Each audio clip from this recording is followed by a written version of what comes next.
Hello, ഇന്ന് നമ്മളൊരു chicken കറിയാണ് കേട്ടോ നോക്കുന്നത്. കുക്കറിൽ ഈസി ആയിട്ട് എങ്ങനെ ചിക്കൻ കറി വെക്കാമെന്ന് നോക്കാം. അതിനായിട്ട് ചിക്കൻ നന്നായി കഴുകി വെച്ചിട്ടുണ്ട്. കുക്കർ ചൂടാകുമ്പോൾ അതിലേക്ക് വെളിച്ചെണ്ണ ഒഴിച്ചു കൊടുക്കുക. വെളിച്ചെണ്ണ നല്ല ചൂടായി കഴിയുമ്പോഴേക്കും അതിലേക്ക് പട്ട, ഗ്രാമ്പു, ഏലക്ക, ക്ലോവ്സ് ഒക്കെ ഇട്ട് കൊടുക്കുക. അതൊന്ന് ചൂടായി കഴിയുമ്പോൾ അതിലേക്ക് സവാള ഇട്ട് കൊടുക്കുക. പിന്നെ ആവശ്യത്തിന് ഉപ്പ് ചേർത്ത് കൊടുക്കുക. നന്നായി വഴണ്ടതിന് ശേഷം ഇഞ്ചിയും വെളുത്തുള്ളിയും ചതച്ചതിട്ട് കൊടുക്കുക. നന്നായിട്ട് വഴറ്റിയെടുക്കുക.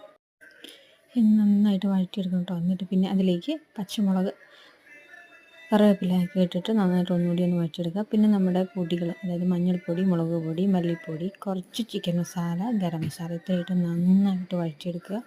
ഒരു ലൈറ്റ് ബ്രൗൺ കളർ പോലെ ആകുമ്പോഴേക്കും അതിലേക്ക് തക്കാളി ഇട്ട് കൊടുക്കുക, മല്ലിയില ഇട്ട് കൊടുക്കുക. എന്നിട്ട് നന്നായിട്ട് ഒന്നുകൂടെ വഴറ്റിയെടുക്കുക. അതിനുശേഷം അതിലേക്ക് കഴുകി വൃത്തിയാക്കി വെച്ചിരിക്കണം ചിക്കൻ ഇട്ട് കൊടുത്ത് നന്നായിട്ടൊന്ന് ഇളക്കിയെടുക്കുക. ഒരു ലേശം വെള്ളം ഒഴിച്ച് കുക്കറിൽ വെക്കാവുന്നതാണ് കേട്ടോ. ഒരു 3-4 വിസിലിന് ശേഷം തുറന്ന് നോക്കുക. ചിക്കൻ കറി റെഡി.